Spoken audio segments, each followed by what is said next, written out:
find that space. Also, personality-wise, some people just actually work better with that sort of structure. And then the last thing I'm going to say is I think it's impacted our work-life boundaries because we used to have this sense of like leaving the office, right? And I'm shutting down, and we're going to talk about more about that later. And now we're like, oh no, I still have a little work to do. It's going to make my day easier. And then next thing you know, you're working all the way through. So that midnight kicks in, 1 o'clock in the morning kicks in. Yeah. And I know Brenda probably has something to say about lunch. The fun thing in get to the quiz. Well, just getting back to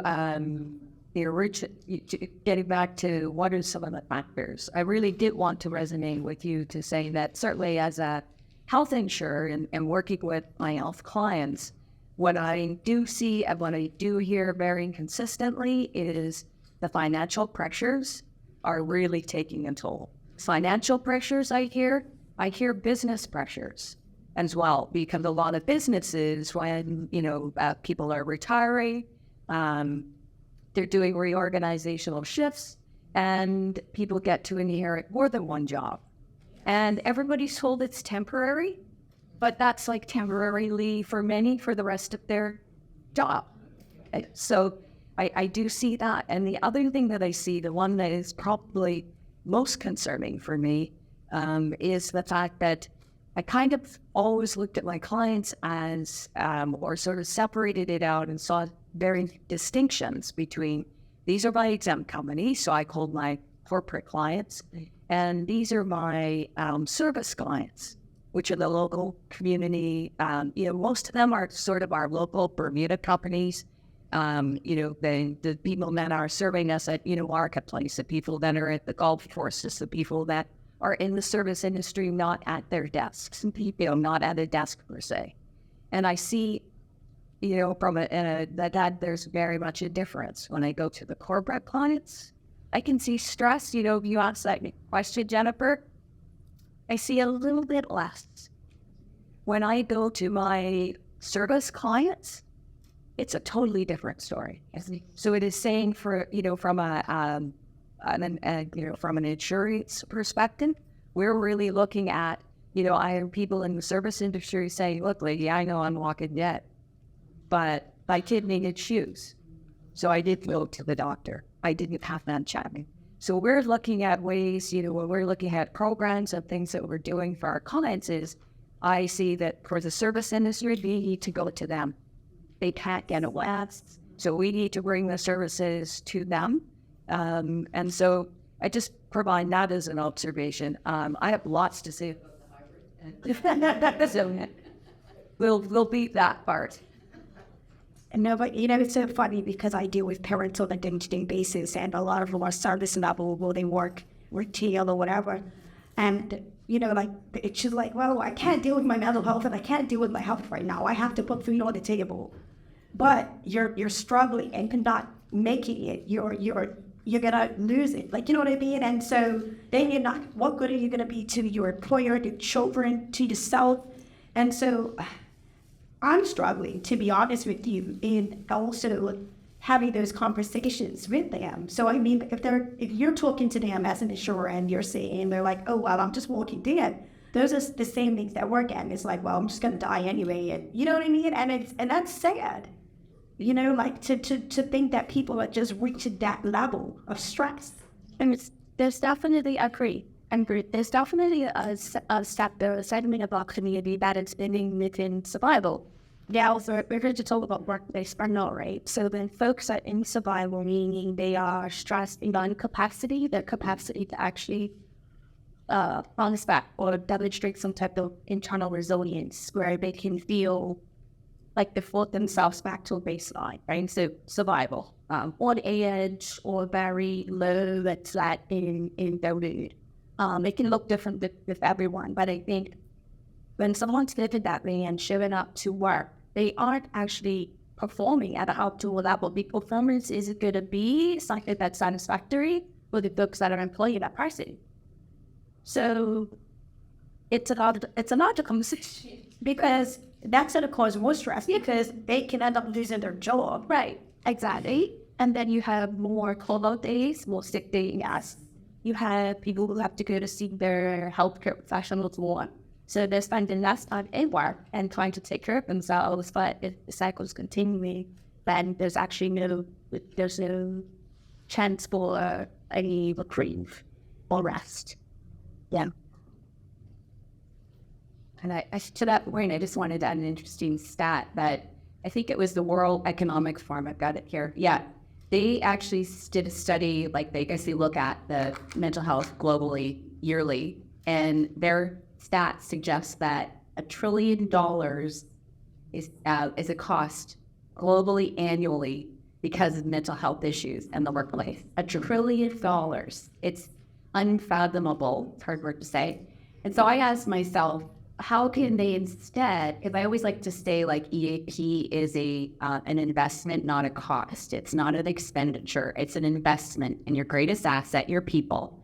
And so I think to myself, how can organizations, how can leadership, how can the conversation happen so that some of that, even just partial of that funds can be actually put towards supporting people. Yeah, because what strategies can the employers implement to kind of support employees' mental well-being? Like, because it's important, right? And especially when they're working at these types of arrangements, and then also dealing with the hybrid situation, but then you're also dealing with service level. How do they care? Well, I think that people, I get a sense from companies that they genuinely do care. But the disconnect comes between what I care, what I say, versus what I actually do and handle. And so, we certainly, at least we're getting people to see that, mental well-being is something that's really important. From our wellness program, we stress it all the time through all sorts of presentations. We really want to focus on education, getting employers to understand what that is and then what their role is. But we still see that people say it. Yes, we want, we want to witness in our people. Yes, we want them to look after themselves. And then we hold an education session at lunchtime and 40 people sign up and then only 20 people actually show up. And sadly for me, when I go and walk around and say, when you signed up, where are you coming? And then you have people saying, oh, well, yeah, but I don't even give you work to do. And I go, and then the action, like, oh, it was like right there, and she's not going to be happy about it. And so we really have to change the culture of what, the culture within the organizations to do different things. So there are many, many different things that it can do. I think that we have to educate people on what are the services, and that's part of my role. What are the services out there they can access? EAP may one, I totally agree with Jennifer, that is an investment.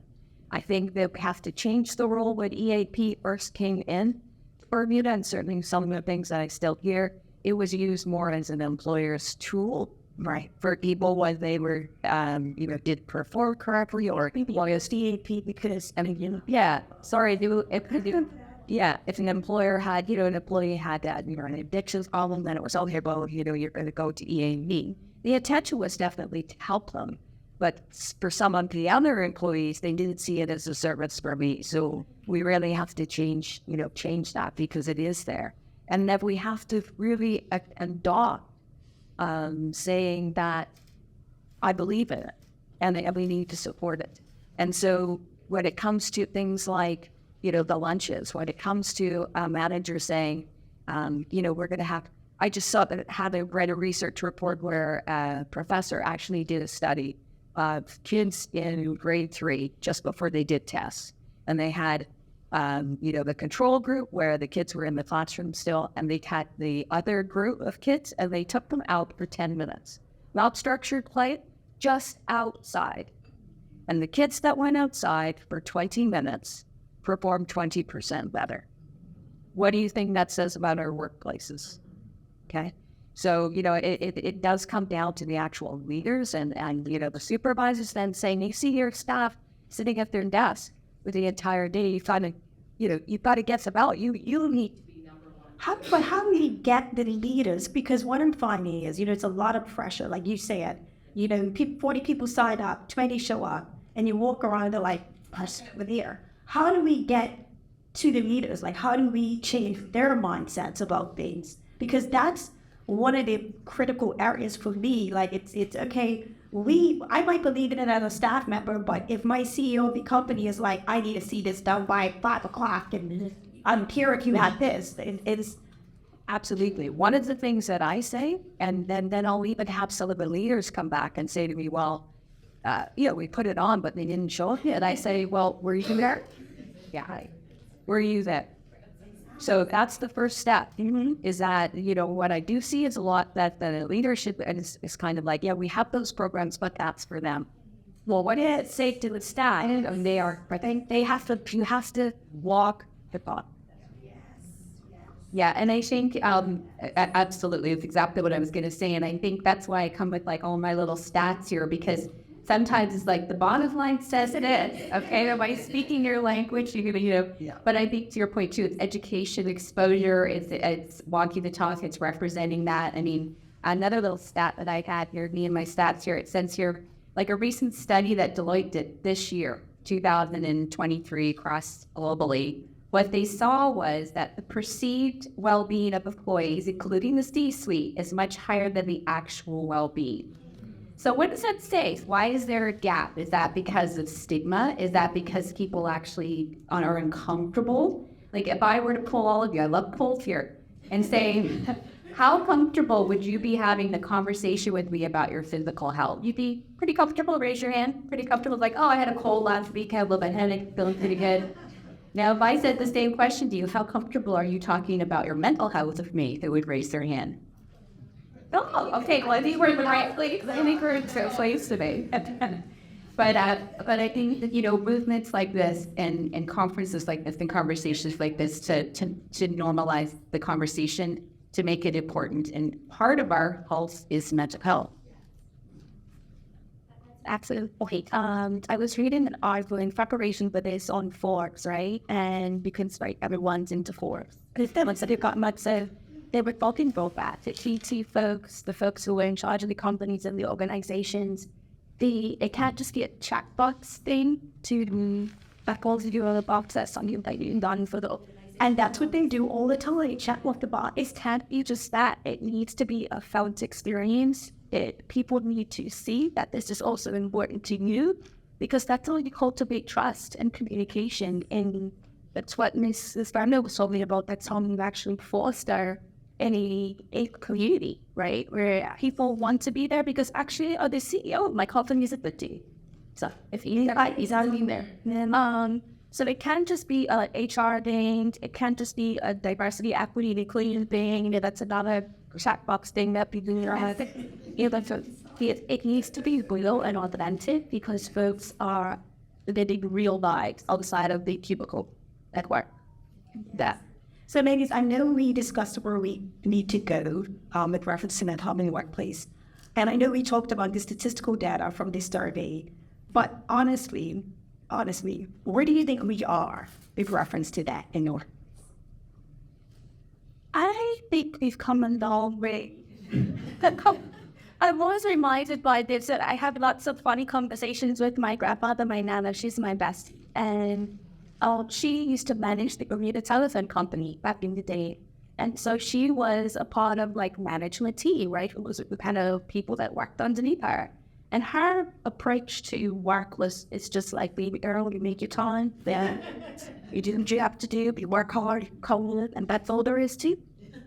And I'm just like, no, that's not, I think that today, because we've come along some generations feel more comfortable and have a real life conversations on the status, the quality of the mental health.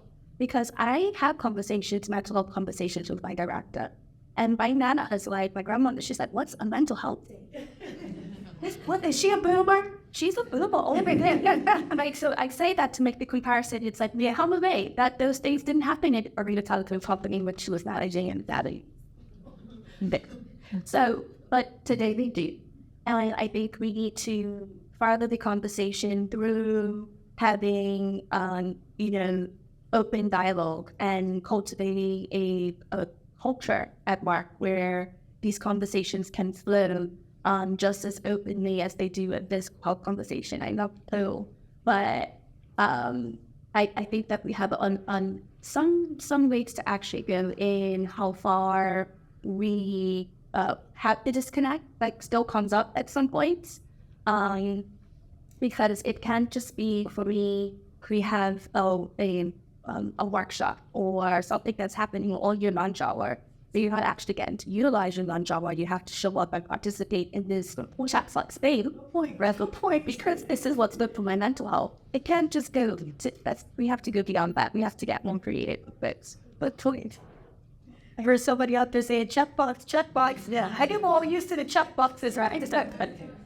Yeah, no, I think definitely I agree that we're further than we used to be, and thank goodness for that. I think the pandemic, in its weird, awful way, helped in a sense because of I like to call it the humanization of organizations. Not that they weren't human before, but I think even just being on Zoom calls, I'm like seeing somebody's toddler in the background crying or somebody's cat walking by. I'm like, these are people, and everybody, we share the same fears. We're all mini icebergs walking around our workplace, and we all have similar needs and desires and hopes, but underneath the surface, we also have our own unique challenges. And I think with the pandemic and people's needs in terms of what they, especially during a time of stress and anxiety, kind of finding that uniqueness has helped the conversation as well. But, and we also need to pull together as a community to make stuff happen when it was really hard. So I think that the needle is moving in the right place.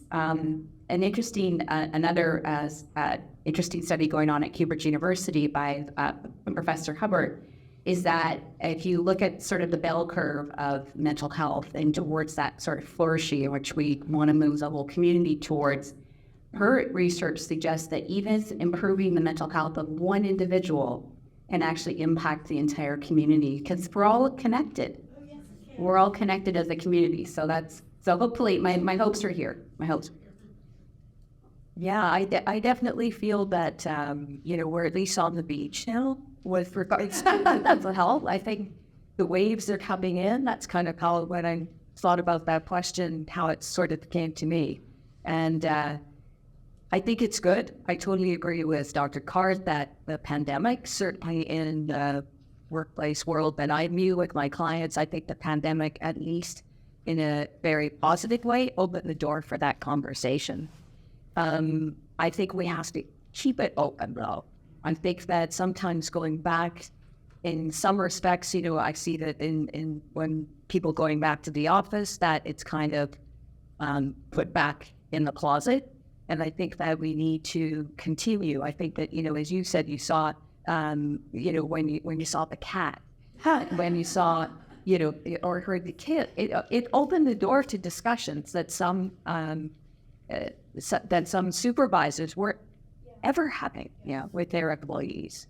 And I think that that's sort of the key link for me when I look at whether it's hybrid, whether it's in the office. I mean, some days I'm hybrid, and so I'm going to be one of those people and say, it was absolutely positive. It is not for everyone, totally agrees. But I think that's the biggest thing that I see, whether it's hybrid or not, when I go into the office and I see every face like, okay, there's something wrong. But I think it's about the connection. And it's about keeping that personal connection with the person. And I think certainly as a supervisor, one of the things that I always think about is in communicating. When I'm going to communicate something, we have so many different ways of communicating, but if I'm trying to reach out to an employee who's just had surgery, am I going to send them a Teams message? How are you? No. Okay. So I think we really have to actively think now about when we're communicating about who do we want to, when I'm going to get this message across, or when I'm going to speak to it, what's the most effective way? I want to jump in there because we now are in an area where we WhatsApp, we text, we social media. I'll give you an example. My friend was coming to pick me up and we're going out somewhere. And instead of picking up the phone to call me to tell me that she was outside, she sent me a WhatsApp. And she kept WhatsApping and WhatsApping. Now, bear in mind, I don't have my phone glued to me like everybody else, right? So people think I do, but I don't. So after getting ready, and I'm like, okay, what's taking us so long? So I picked up the phone and called her. And she was like, well, I've been waiting on time for you for 20 minutes. I said, well, how would I know? She said, I sent you a WhatsApp. And I'm sitting there like, why you didn't just pick up the phone and call me? And so I'm saying all this to say, how is also those aspects, the connection? You know, I know with the pandemic, we started to realize we needed connection more. But we did still rely heavily on social media and the WhatsApps and the texts. But what about that connectivity, that calling someone, that having that in person? Like, how have you seen the social media and the WhatsApp really affect how we're dealing with each other? I hope I'm making sense with what I'm saying, because I'm sitting there like, why did you just pick up the phone and call me?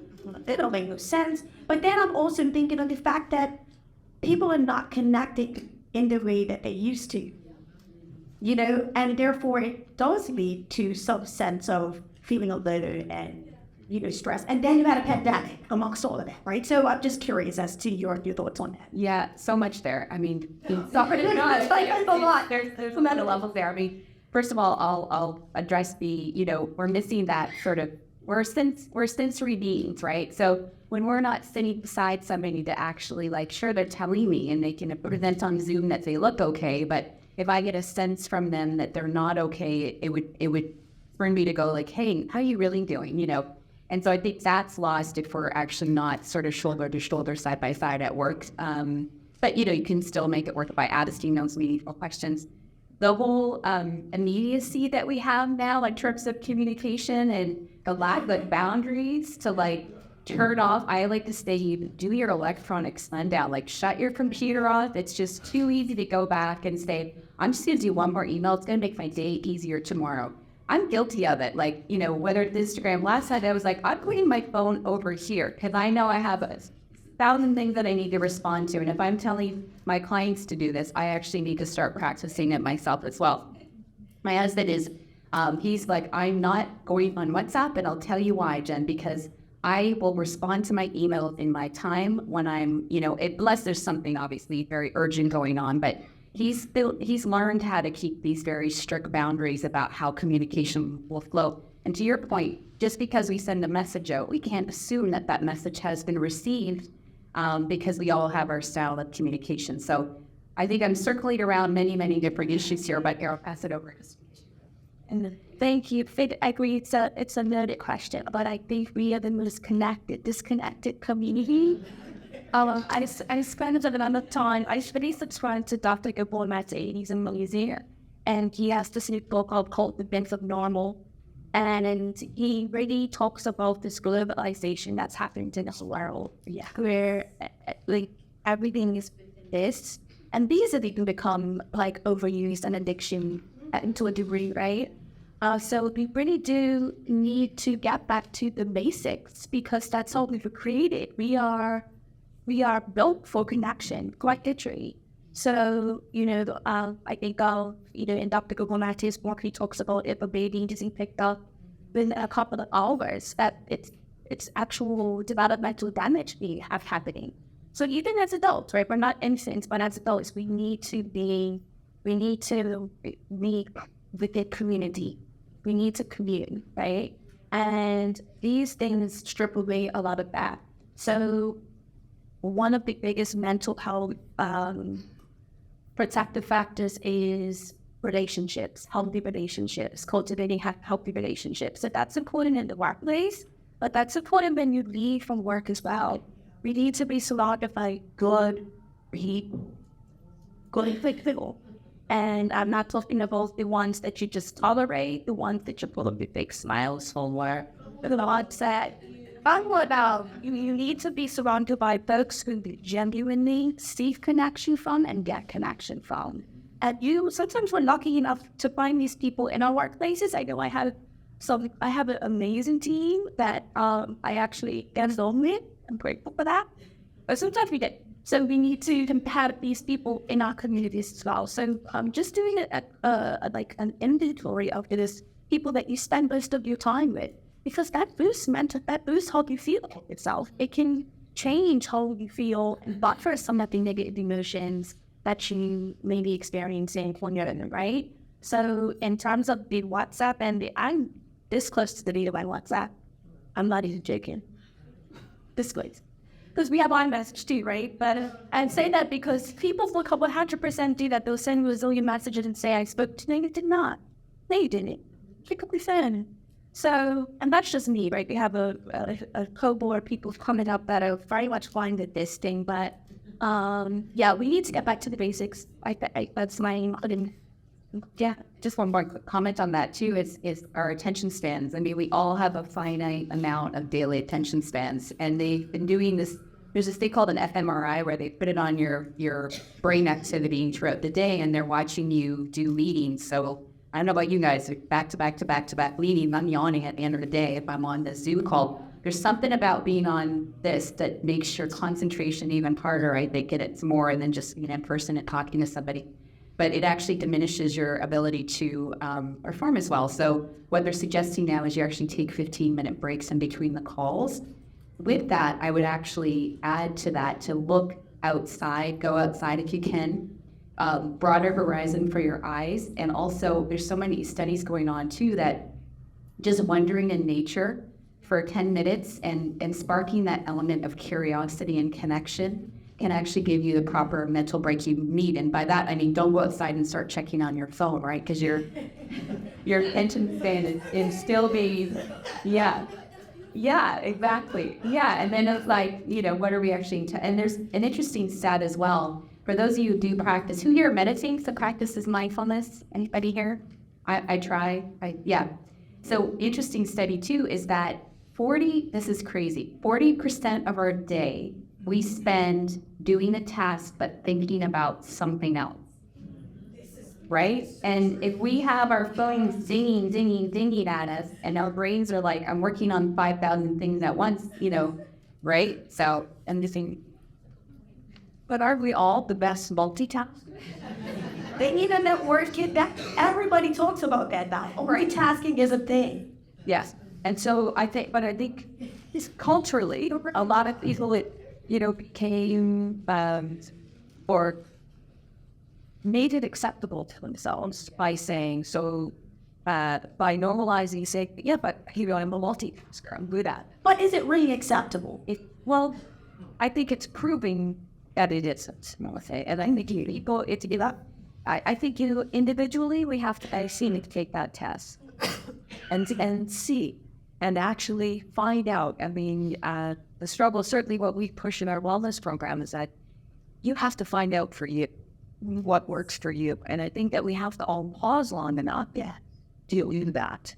And as Jennifer said, within the workplace, we need to be the people that are, as the leaders, as the supervisors, encouraging people. Let's get outside. How would it be in your company if you said, we're doing our meeting out, Elwood Park? How many people here would find that their supervisors or their company would accept that? Okay, it's just a handful, right? So these are some of the things that you have to think about, and we really have to get to, as a supervisor, really knowing the people that we work with and what works for that. Finding out who they are and what works for them, what connection modality works for them. I have some people I know that, and they'll tell me by asking them, what's the best way? What do you feel? Okay, because everybody is different. Okay, there are some people who are absolutely no, I don't want to know. So for me and for them, and I respect the fact that for them, they're managing the technology. They know, they can tell you. Social media is hurting me right now. I don't want to do it. And I want to encourage them to put that stuff away. So therefore, as a leader within the workplace, then the most important thing is to know from an individual's basis what works for them. And to actually have those discussions. What works for you? What are your boundaries? So in my connection with you, that I'm really clear on how best to connect with you. I think that, and then as individuals, we have to say what works for he as well. And when, I had a boss that was, I'm getting the WhatsApp, how are you? I'm like, yeah, I'd really rather talk to you. So, you can send me this message on Teams another 5 times, but there's not going to be another conversation on that because I'm not going to spend 5 minutes telling you how I'm really feeling. If you really wanted to know, But it's funny, Dagla, your grandmother wouldn't have those conversations at her job, right? The conversation. So what works best for you? Just get the job done. and I've got, right, they were just sparking some too, and some of the things that I'm seeing with some of the leaders that I'm coaching as well and employees is that this overscheduled calendar.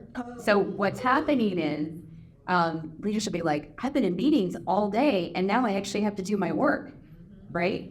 And so Guilty. right, guilty. And you're like, when am I going to do my work? After work and the weekend? This has been me this week. I'm so guilty of that this week. Been at meetings upon meetings that are just meetings. Right. And hey, listen, you're speaking to the converted tense well. And then last night being at work at 7:30, 8 o'clock, and then still getting home and pulling out the laptop and 100% of something that could have been finished during a working hour, but because I had meetings upon meetings upon meetings. Yeah.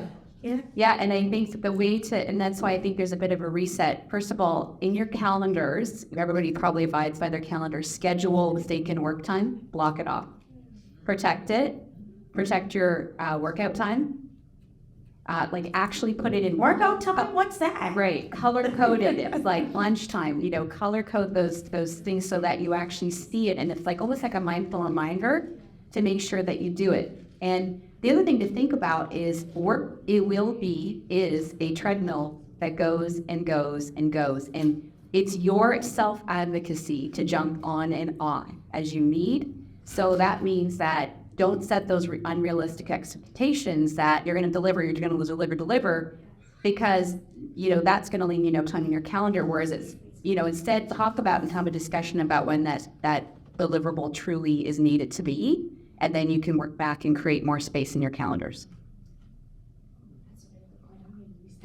It's so funny because I think that also some people are so conditioned. So even though we had the pandemic and we had some form of mindset changes, some of us that come from different generations, we've been so conditioned to kind of be with that wheel and we just keep going because we're just performers of Generation X. Any X's in the house? Yeah, and X, where we just, like every generation is different, but then I'm looking at my son, who's Generation Z, right? Is it Z? Yeah. It's to their right. Yeah. So let me tell you, I'm going to share this with you. So how many of you really take a lunch hour? No, because I say once that, I don't take a lunch hour. Like, I get lunch and I might eat my lunch, but I'm at my desk and I'm working. My son, whether he has lunch at his place or not, of this or not, he leaves. Even if they feed him dirt, he leaves for an hour. And comes home and I'm like, what are you doing home? Excuse me, what? He's like, I have a lunch hour. I'm like, but I said, well, where's your lunch? He said, I ate it at work. I said, but why? What? Why are you home? He's like, well, they had a party at the office and that was within my work done and I'm allowed to have my lunch hour. He said, Mom, we don't take a lunch hour? I was like, wow, like we get so caught up. And so I think that out there is just because everything that you're saying is resonating with you guys. Like, seriously, I don't know about the rest of you, but it's like, I'm on that wheel. Yeah. Wow. Yeah. Ms. Brenda touched on it, and so did Dr. Carts. I have to speak to it. Not only do our supervisors, managers have to get into the habit of cultivating a culture or creating a culture that's safe enough to speak about your needs and what we would like to see, but we have to get into, we have to create and learn how to ask for our needs and to be comfortable and confident in speaking about what our needs are. Because I know for me, I had to develop that skill. People aren't my enemies. The people, whether they're your boss or whether, even if they're good at their job, they're not going to know if you don't pass. You have to ask for what you need. And that's an end relationship. You have to ask, right? You don't know until you do. So, and I say that because some of us do operate within some fear. It's like if I say it, I would be in some way punished, for fear of doing that part, whatever it is. So,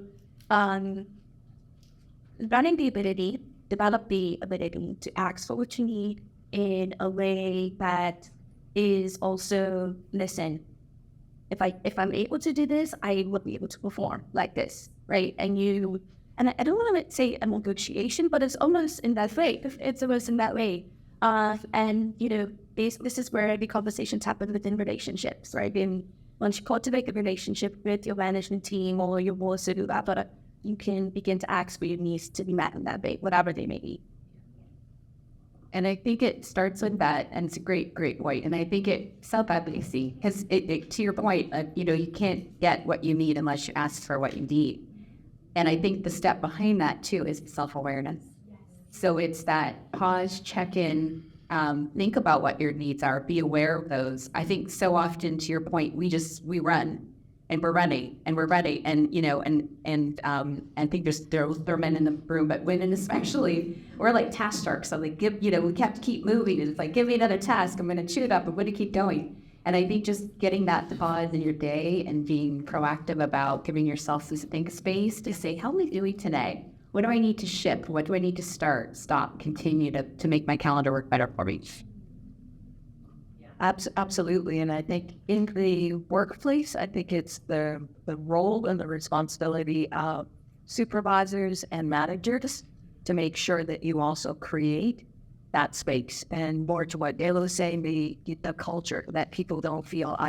I said, so what I see in many organizations is that the staff, you know, people don't want to say, well, I need that evidence, because they want to be, you know, the next employee that's promoted. And so their fear of losing their jobs is a big thing that I see. Fear of not being the next one to be promoted because I'm not working 24/7. I'm not, you know, I'm asked to take a break, you know, so therefore I'll be perceived as not being the right, you know, the best employee. So I think we have to totally change that. And I think that we have to create the culture, as you said, that people feel comfortable in actually talking about this. And if you are working in an organization that, you know right now how many people here feel comfortable actually having that conversation with their boss. Okay, so that's great. And I think that as supervisors, though, you need to be the one to lead and to open that door with your employees, and then find out what their needs are so you can create that. Sorry, can I? You would like to add something? So listen, I'm also going to open it up to work if anyone has any questions, because I know we're running out of time and I want to make sure about 5 minutes left. So I want to make sure we had other questions, but I think it's important to get from the audience. Sorry, this is a little bit of an advertisement for the Mental Health Foundation. Those of you that yesterday heard Annie Richardson's comments about our Mindful Employer Certification Program, it's probably not the perfect solution for all of the issues you've raised today, but it might create some sensitivity within your organization about these issues and allow you a pathway to discuss them. So I'd encourage those of you who are not familiar with the program to go onto our website and see about the Mindful Employer Certification Program that Annie's leading, and you might find that as something useful for your organization. Thank you. Sorry for interrupting. You actually did interrupt, because my next question was what resources are available for employees and leaders for their mental health in the workplace. So I didn't even have to ask it. He answered it for me. And I mean, I don't know if you guys have anything else to say on that, but I do want to kind of make sure that the audience. So is there anyone that has any questions? Don't worry, I'm making my way.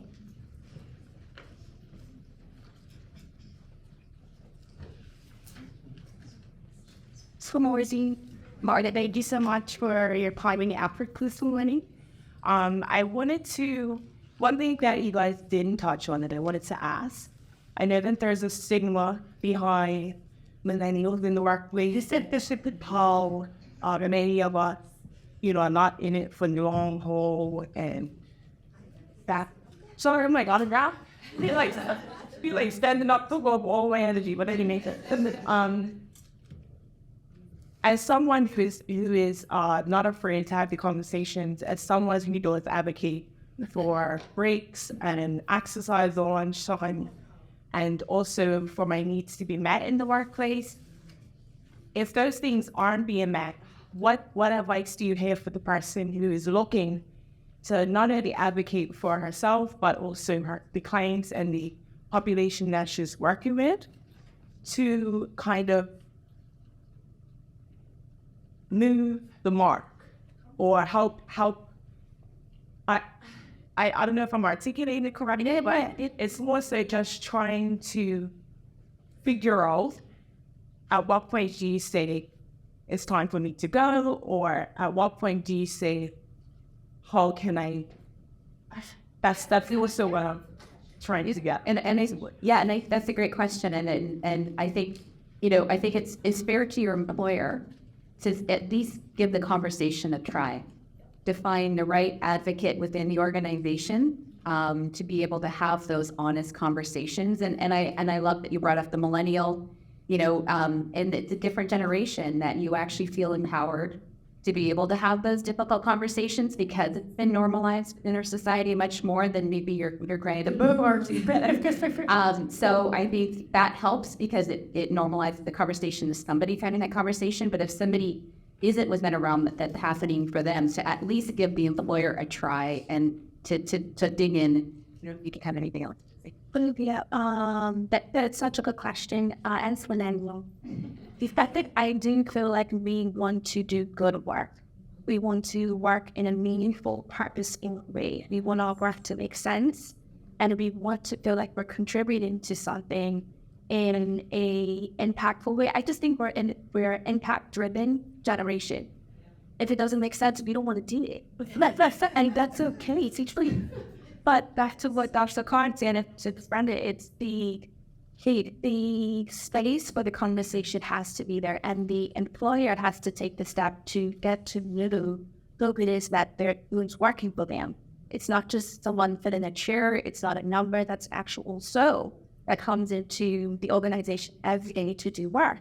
And we want to work. I love my work. You love your work too, because I know what you do, and be good at it. So I just think that the organization, there needs to be a shift. There needs to be a shift in how things are done. And I think we have come some ways in how we do things within our workspaces, but it definitely needs to continue. And if we're not going to know, our management team isn't going to know unless the pink elephant in the room is being addressed. You have to literally walk up to it and say it. But if not, people are going to leave. People will leave because that's what my husband was doing. This. I'm a certain interest, and so I just want to move it along, guys. If you don't want it, yes, that's fine. There you go. Thank you. I wanted to champion something you said, Brenda, about the shift that needed to occur about with EAPs for having people, the whole notion of voluntary versus performance-based manager referrals. And EAP started out in the 70s, and it was 100% manager or the person with the authority referral, 100%. And it shifted over the years, and probably for the last 20 years, it's been around 85-15 ratio %. Now, 85% of the referrals are voluntary, employees using the EAP because they know it's an employee benefit, and 12 to 15% are, we don't say mandatory any longer, it's a formal referral, and it's either performance-based, which includes having the right kind of attitude and interpersonal behavior, both up and down the line in a hierarchical sense, as well as on a peer basis. And the further shift that we're finding to be tremendously efficient and very constructive, both effective and efficient, is asking decision makers to call us first before they're going to intervene, so that we can strategize and coach with them as to, first of all, if an intervention is required or not. And if so, if yes, then how to go about it strategically so it's an effective intervention. Big shift. Yeah, I think to your point, though, Juan, too, is that it's still a way underutilized option. I think people are still shy to go. They're afraid that it's going to be confidential and all that. And just to assure you, I know Thidra offers EAP, as does Vaughn's company, Benedict, and it's to assure you that it's confidential. They're not talking about why you're going, and even to be proactive about your business. But I still think such a utilization rate still has to come up for sure. The question plan.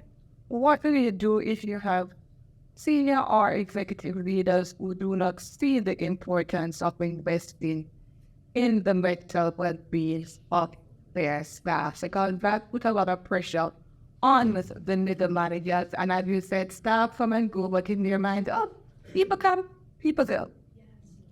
So what do you do in that scenario?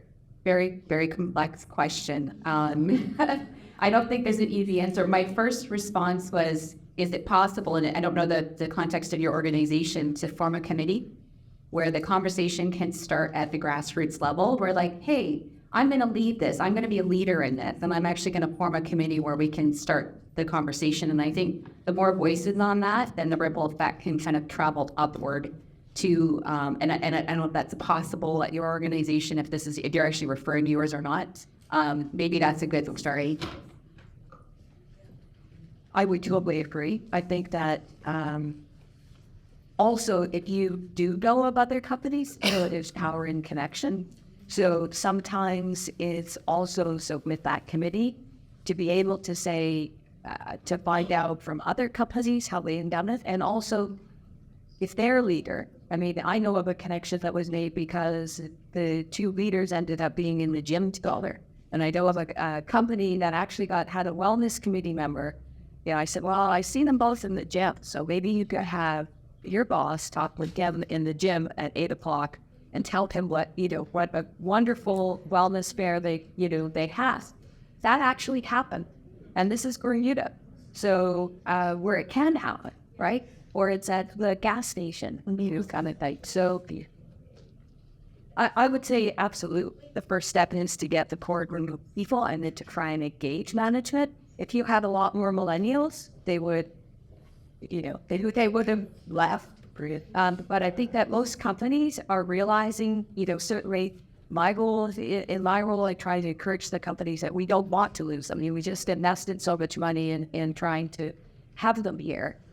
And they have so much to offer. And you are the best role model. I'd like to just calm you and get you in a lot of different pieces. Okay? So I think that's what we have to do. And then I think that sometimes it was just little things that we can all do. So when I see, for example, in my company, they say, oh, no, we want everybody to go to that session. We want everybody to go to that session. So we're going to offer it as a lunch and learn. And they say, oh, but why is it a lunch and learn? I know that lunch brings them there, but why do, the millennials have to give up their lunch hour when they're going for their run or going for their exercise? If it's that important, why are we offering it after lunch so that everybody can go? If it's that important, you demonstrate that it's that important, then it can be done for work time. So, but, there, well, how does Yeah, I'm so glad you got that in there because I know Brenda's, we've had this conversation before, Brenda, and I agree with Brenda too. One other quick thought on that, and then let's see if we have any more questions, is if you speak to your HR department to get a meaningful survey, and that's a big voice, especially if you've got a lot of employees, to do a meaningful survey to actually get feedback on a grand scale of how people are really feeling, that might also help to move the needle. So it's a great question. Thanks for bringing it up. All right, guys, we have one more question. Okay, one more question? That's the other. I love it. Like to ignore it. This has just really been a very interesting conversation and it's much needed. But my question is, how do we support people in the service industry? When you're working in a corporate organization, there seems to be so much more structure in place and affordability to provide the services that the employees need. But, you did mention about our service sector, who are generally more economically challenged in our community. If they don't show up, they don't get paid. So they go to work regardless of whether they're physically or mentally struggling. So how do we provide an equal platform for people who don't, have those structures in place in the workplace? And, like I said, no one can afford to miss a day's work. Oh, no, I got to go because I don't get paid. And that just adds to their stress and anxiety. So what platform do we start to use to make sure that this huge population in our community is also supported and feel heard? And it's largely understanding. and it's complex as well. But I'm just going to take a shot at it because you're so right. I just think that the amount of resources that we see within IB and even some of our upper sector, they just don't exist within service work. So I really like what Dr. Card said about public numbers. And, you know, it can be very hard to be the only person advocated on your team and everyone else is silent. So I would really encourage wherever the service worker is to speak to people like public